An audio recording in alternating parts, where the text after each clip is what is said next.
Welcome to another episode of The Brand Called You, a podcast and podcast show that brings you leadership lessons, knowledge, experience, and wisdom from thousands of successful individuals from around the world. I'm your host, Ashutosh Garg, and today I'm delighted to welcome a highly respected professor with a deep expertise in Israel and Palestine from the UK, Professor Raphael Cohen-Almagor. Uh, Raphael, welcome to the show. Welcome. Thank you very much. Thank you for having me. Thank you. Raphael is the professor of political science. He's co-founder of Israel's second generation to the Holocaust and Heroism Remembrance Organization. He's also the founder of the University of Haifa Center for Democratic Studies. His forthcoming book, which we'll be speaking about, is Resolving the Israeli-Palestinian Conflict, a critical study of peace mediation, facilitation, and negotiations between Israel and the PLO. And he's written several books and publications, as well as many papers. So my first question for you, Raphael, you have worked extensively at the intersection of politics, ethics, and conflict resolution. What first drew you to these fields? The Holocaust. Okay. I became aware of the Holocaust at a very young age. I was 11 years old. I was watching television with my family, and I did not understand what was going on. I was there, I was looking, but I had no idea what's going on. And my mother, before she tucked me into bed, I said, "Can I ask you a question?" And she said, "Yes." And I said, I'm sitting this evening watching television without understanding much. I would like you to just to clarify one photo that I saw. And she said, "What was it?" Well, I saw a line of people, men, women, children, all of them naked, standing in line, waiting for something. And it seems that it was cold. So why this group is standing together? What they're waiting for? And she said they're waiting to be killed. Wow. I said, "Killed? Why? Did they commit any crime?" And she said, "Not really." So why? I said, "Because they were Jewish." Amazing. I said, "Being a Jewish is a crime?" And then she said, "For some people, it is." So I saw there some children. That means that if I were there, they would kill me as well. And she said, "Yes, probably, unfortunately." Amazing. I did not sleep very well that night. I went to school and I took my first book about the Holocaust. And to cut a long story short, I did not finish books, I finished libraries. Wow. I wanted to understand three things. I want to understand why the Germans, why just such a cultivated, advanced nation can do such a thing to another people. I wanted to understand why Jews, why we made such hatred that people would like to eradicate us from earth. And thirdly, I want to understand why they were so successful. Why so many nations in Europe gave a hand to this. Why did they help the Nazis? So these were the three questions that bugged me. Very interesting. And I had to take many years of my life to understand these issues. And the lessons that I got from the Holocaust are following. First of all, when you see evil, you don't stay silent. You have to stand against evil because silence is exactly what evil people need to continue and maintain the wrong deeds that they do. Secondly, always stand for human rights for all, notwithstanding one's race, one's religions, one's color, one's ethnicity, one's gender. These things are not important. What is important is the dignity of the human being. What is important is to be human, never forget who you are. As a result of that, I became a human rights activist and a peace activist. And I've dedicated my entire life. I started my career in 1991 to these two issues of promoting human rights for all people and promoting peace in my region, which is the Middle East. Wow. Very, very powerful three lessons. My next question, Raphael, is how did your background both as a political scientist and a poet, influence the way you think and write about conflict and human dignity? Poetry is the highest form of writing. It is pure. Correct. It is meaningful. You have to put in a very few words, very few sentences, ideas. And in my poems, these ideas are not always clear. So they're open to interpretations. So I want to push people to think. I enjoy listening to how different people interpreted my poems in different ways. My activity started when I was 16, around that time, very young age. Again, the Holocaust is in the background. And I was volunteering in all kinds of organizations. I wanted to do good. And I realized that if I want to do good on a large scale, this can be done via politics. So at a young age, I joined the Labour Party in Israel. And I worked with some of the leaders of the Labour Party, who later became the leaders of my country, of Israel. They became prime ministers and ministers and members of the Knesset, of the parliament. In 1985, I did 101 tour, VIP tour, to the occupied territories. The person who knows the area very, very well took me to see with my own eyes the situation. Because I visited the occupied territories as a young child immediately after the Six-Day War, after 1967, but I never returned. Many Israelis do not return because this is a very hostile environment, and it can cost you your life. You have to be either ideologically motivated or economically motivated to go to the West Bank. And then there are soldiers who keeping them safe. So I did not visit the West Bank from 1969 until 1985 on this one-on-one VIP tour to occupied territories. And I can tell you that I was horrified. I was horrified to see the occupation with my own eyes. I would not like to live one day of my life under occupation. Wow. I don't think it's just. I don't think it's good. It's certainly not good for the Palestinians, but it's also not good for Israel because it's undermined its values as a democratic, decent societies.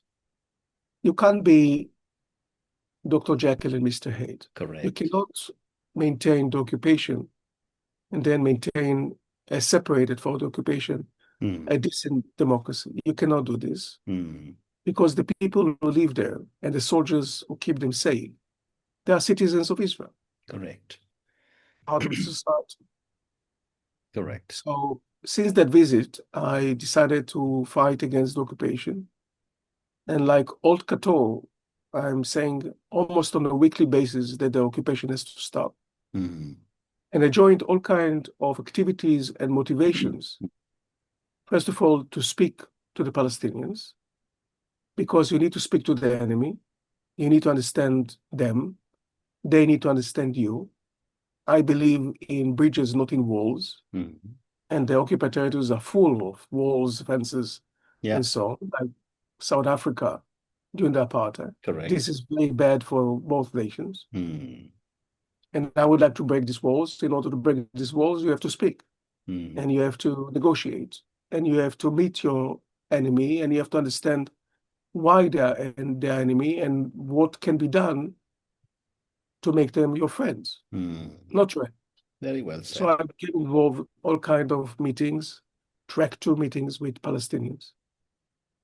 In the 1980s and 90s, I was very vocal for Gaza First. This was the idea to first start a Palestinian nation in Gaza, and from then on to expand it to the West Bank. And later on in the 2000s, I became a proponent of two-state solution. And I'm still a proponent of two-state solution. Correct. I believe that this is the just way to go forward. Fascinating. Let's now talk about your latest book, Resolving the Israeli-Palestinian Conflict. And while this has always been one of the very, very critical subjects in the world, it's even more relevant today, given what's going on. Your book is Resolving the Israeli-Palestinian Conflict, a critical study of peace mediation, facilitation, and negotiations between Israel and the PLO. Raphael, you describe your book as a critical study of mediation, facilitation, and negotiation. Why is now the right time for such a big study? Any time is a good time for this study. Last week I sent the book to Cambridge University Press, my publisher, and I hope that together with Cambridge we'll be able to publish this book next year in 2026. I told you that I was a peace activist before I was an academic. Yes. I was a peace activist from a very young age. In 2013, I decided to think about my next project. I was about to wrap up a book about multiculturalism. Because all the ideas were in my mind. I knew the structure of the book. Much of the book was already written. I needed to set it right, but I decided that now it's time for me to start another book. By the way, this book was published, Just Reasonable Multiculturalism. Eventually, it was published in 2021. And I decided that because I know some people in politics, I will base my book on primary sources, like most of my books. My books are books that you cannot read anywhere else because they are based on primary sources. Right. This time, these were archives. I visited archives in London, in Jerusalem, Washington, and Oslo. And on semi-structures, deep interviews with people who negotiated peace around the table. I wanted to understand why, despite tremendous energies, time, money invested for so many years, all of them failed. You know, it's a sign of lunacy to do the same thing over and over again and expect another result. We have to do it in a different way. So I want to understand why the failure. Yeah. And the failure is the responsibility of the Israelis, Palestinians, and whoever was involved in the conflict, whether these are Arab countries and people who try to facilitate or mediate between the two parties. First and foremost, the United States of America. Yeah. Because the United States of America is the foremost mediator and possibly the only mediator around. Mediator has to have leverage on both parties, and the only country in the world that has leverage on both Israel and Palestine is the United States, the superpower of today. So I decided to interview these people. My first interviewee was former Foreign Minister of Israel, Shlomo Ben-Ami. And this was in 2013. And since then, I conducted more than 100 interviews with people from 10 countries and the United Nations who negotiated peace. And what I wanted to do in my book are three things. First of all, I wanted to analyze the major peace junctions from Oslo 1993. It was a breakthrough because this was the first time that the PLO recognized Israel, the Palestinian Liberation Organization recognized Israel, and Israel recognized the Palestinian people and its representative as the PLO. So Oslo was the first junction. Second junction, it came David 2000. And the third, the Annapolis process in 2007-8 or 2006-7-8.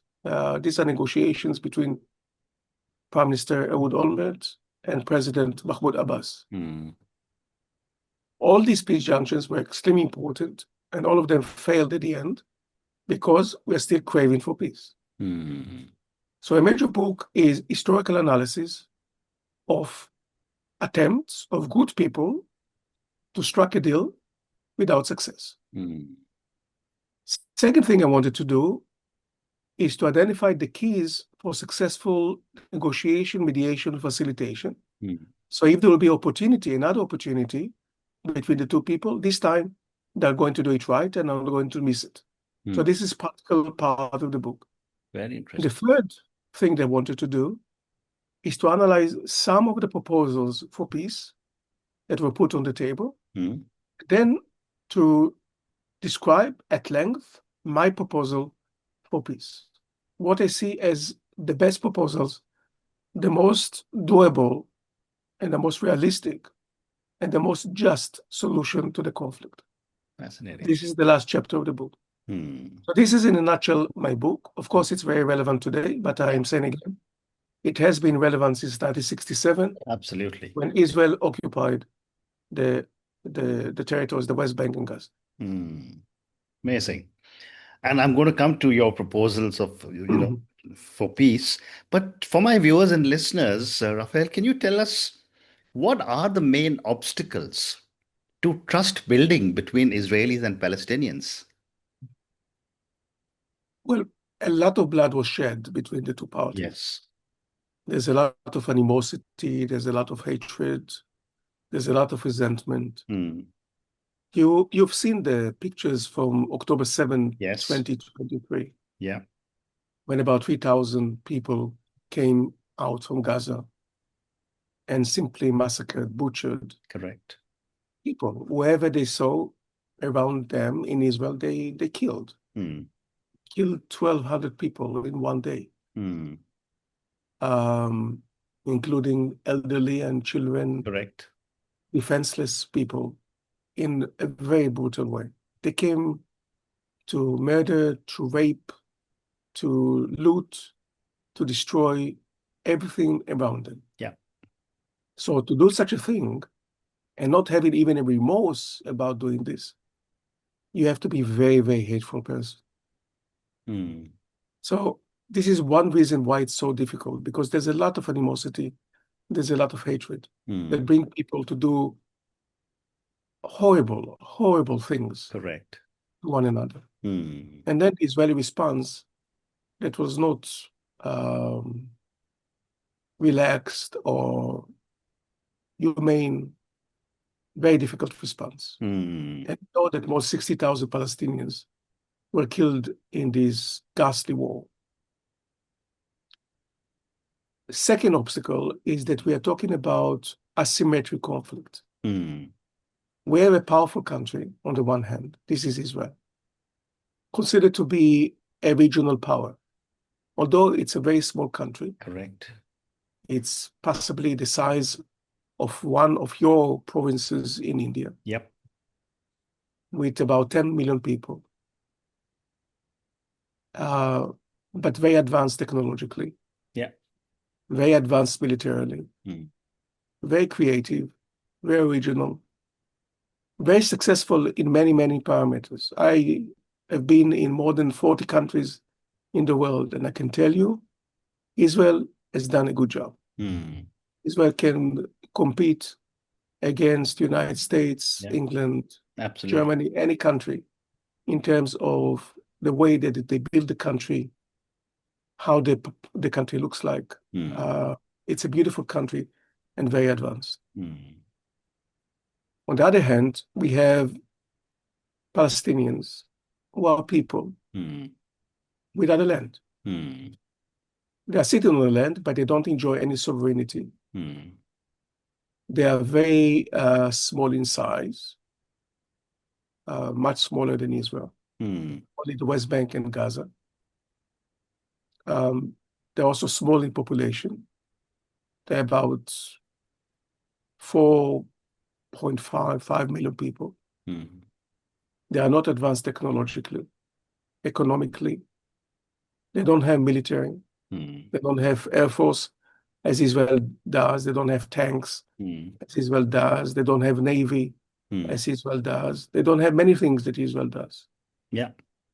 When you're doing asymmetrical conflict, the stronger side has to be kinder to the smaller size. It has to be attentive to all the misgivings of the smaller size. It has to do the peace treaty in the just way, not in a way that might exploit them. Because Israel has expertise that the Palestinians do not have. And they have to be sensitive to the psychological dimension of asymmetric conflict. Yep. Because the Palestinians, first of all, they don't trust Israel. And secondly, they have this inferiority complex because they are well aware that their significant other, the people whom they would like to be, are the Israelis. Correct. This is what they know. They don't want to be like the people in Sudan or in Tunisia or in Chad or in Ecuador. Correct. Or in Morocco. They want to be like the Israelis. They want to be successful as the Israelis. Amazing. And they are very well aware that they are not. Well said. And because of this, you have to be extremely sensitive. And I don't think that the Israelis were sensitive enough to the asymmetric conflict. And this is just two parameters that are extremely very interesting. And how important is timing in peace negotiations? And have there been, based on all your research, lost windows of opportunity? What is the role of public opinion in something like this? You asked many questions now. I'll concentrate on the issue of timing. Okay. Timing is extremely important. I argue time and again that there should be four factors played cards. At the start, the stars should align if the four factors exist. And these are preconditions for successful deal, peace deal. One, you need to have an Israeli leader, a powerful Israeli leader, who enjoys the trust of the people, who wants peace, and is willing to compromise, meaning peace is a very precious commodity. Correct. To show me one precious commodity doesn't come with a heavy price. Correct. So this leader should be willing to pay the price. Secondly, we have to have a powerful Palestinian leader who is willing to make concessions, strike a deal, and pay a heavy price. Thirdly, both of them should understand that if they wait, if they hesitate, they might lose more. Because if they think that in the future they might get a better deal, there's nothing that is going to prompt them to sit together and resolve the conflict. And fourthly, they have to have the ability to mobilize their people, meaning to enjoy the trust of the people and to carry out the deal. Because to strike a deal, to sign a contract is extremely difficult, but it's only one phase out of many. Then comes the implementation phase. Right. And if you have a goodwill and you sign the deal with a good heart, meaning to sign the deal and to stand by it, but you're unable to implement it successfully, then again, we are going to witness terrorism, we are going to witness violence, because there are many spoilers who are waiting at the side, like Hamas, Islamic Jihad, and they are in their mind, they don't want this deal. They don't want peace. They want another 7th of October. Correct. So they will do everything to derail the peace process. So you need to withstand against the spoilers and to implement the deal, notwithstanding the challenges. So only when these four parameters, these preconditions are met, and it's enough that one of them is missing, that the entire process is going to be derailed. Only when the four preconditions exist, all essential, then we might have a peace deal. Fascinating. And what has been the role of regional actors like Egypt, Jordan, and Saudi Arabia in the whole peace process? Extremely important. Let me start with Egypt. Egypt was the foremost enemy of Israel.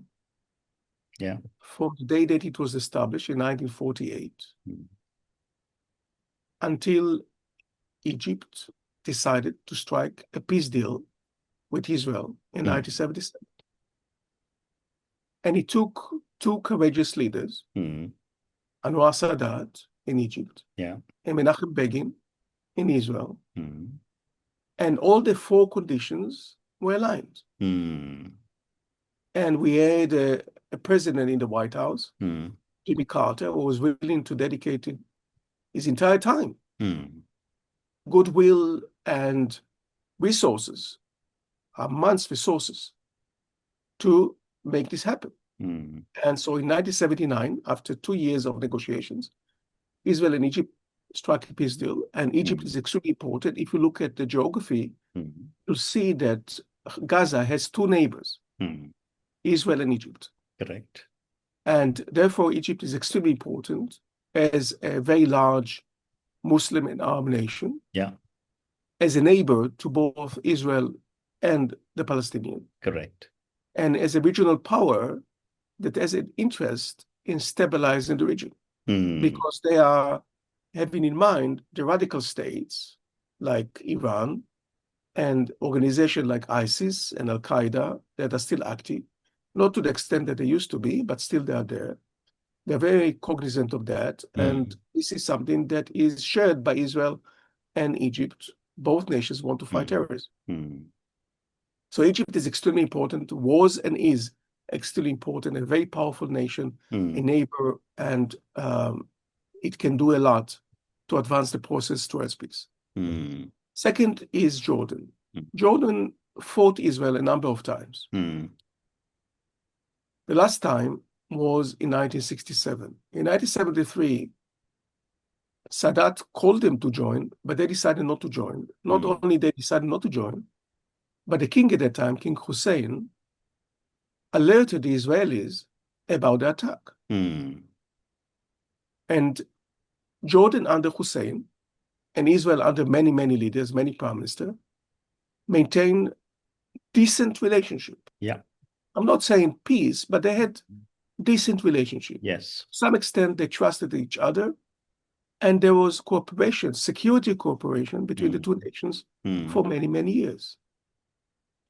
After the Oslo came about, the Oslo deal between the PLO and Israel in September 1993, this is the time that Jordan, under still King Hussein, decided to jump on the peace wagon and to do something that they should have done years ago, and to sign a peace deal with Israel.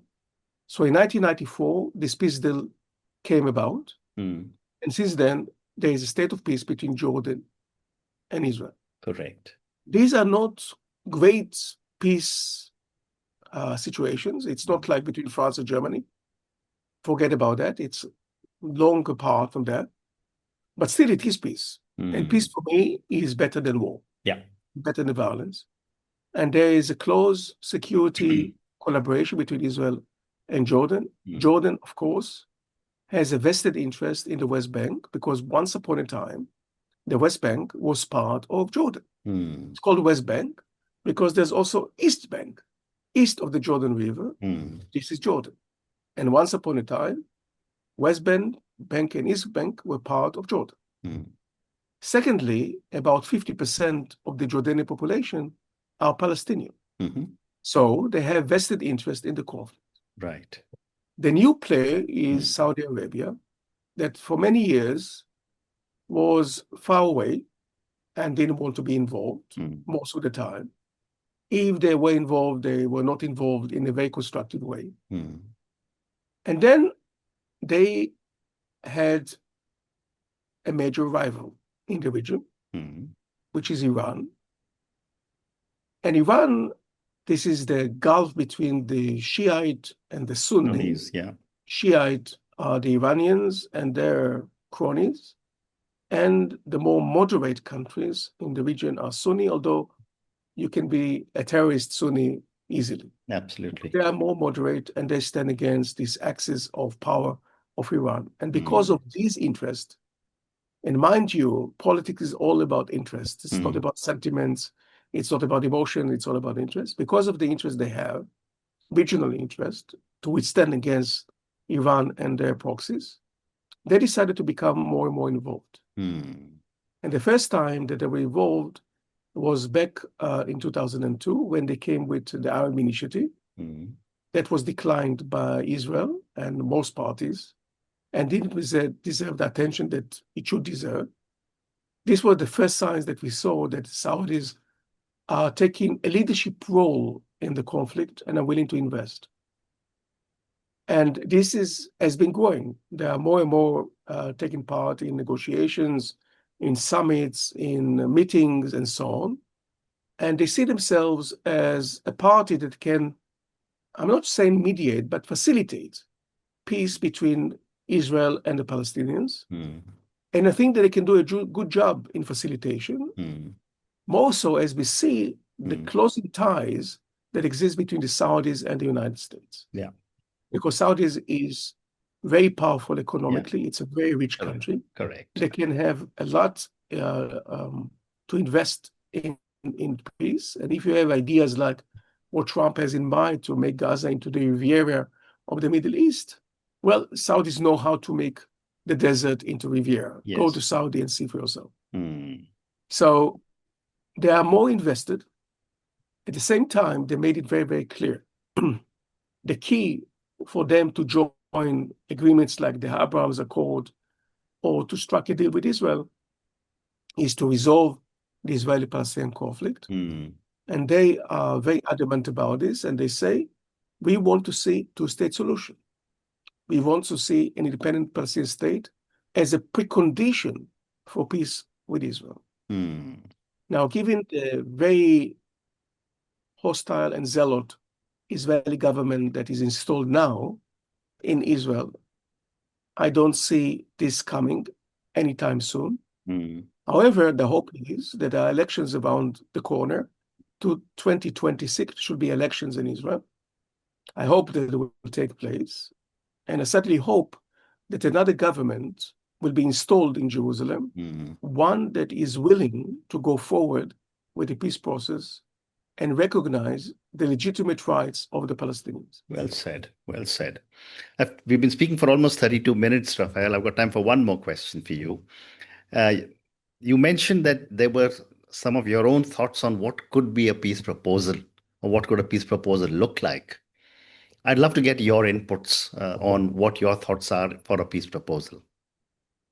I'm not going, first of all, we don't have the time. And secondly, I don't want to foreclose too many cards. Oh, absolutely, I agree. I want you to read my book. I will, yes, and I'm sure everyone will, but just maybe a little teaser. And I want you to buy the book, even more important than reading it. Yes. In a nutshell, that there are several prongs in the process, and this is because of realism. The first prong is to start negotiations between Israel and the Palestinians in the West Bank. I know there are close ties between West Bank and Gaza. I'm aware that both people are Palestinians. I'm also aware that there is a geographic problem between them because there's no connection between the two. If you look at the map, you see that the West Bank is on the east side of Israel. Gaza is on the west side of Israel. In between, there is Israel. Yeah. Therefore, when people are chanting free Palestine from the river to the sea, they have to look at the map and realize what they're actually saying. If they want free Palestine from the river to the sea, that means the elimination of Israel. Secondly, Hamas is still in control of Gaza. Yeah. Hamas and the PLO are rivals. They don't like each other. I can tell you, I met people from the PLO. They don't like Hamas. And I'm using my Oxonian understatement here. They vehemently don't like Hamas. Still, there are family connections between the two. But there is a challenge here. And because there's no leader, as far as I'm concerned, in Gaza, and because most of Gaza is under the rubble, and it needs to be reestablished. Correct. Then I said, we have to start somewhere, and somewhere is the West Bank.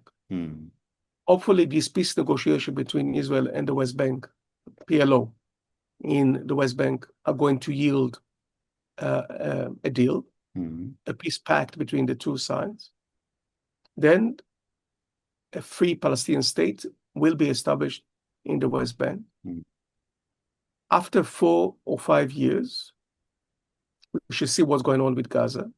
If they have different leadership, one that is willing to recognize Israel as a legitimate actor in the region, as a legitimate party for negotiation, as part of the Middle East, not someone or something that needs to be eradicated, but recognize the rights they deserve legitimate rights of the Israeli people to coexistence and coexistence with the Palestinians, then we can speak about Gaza as well. And maybe then Gaza can join into the Palestinian state or in the West Bank.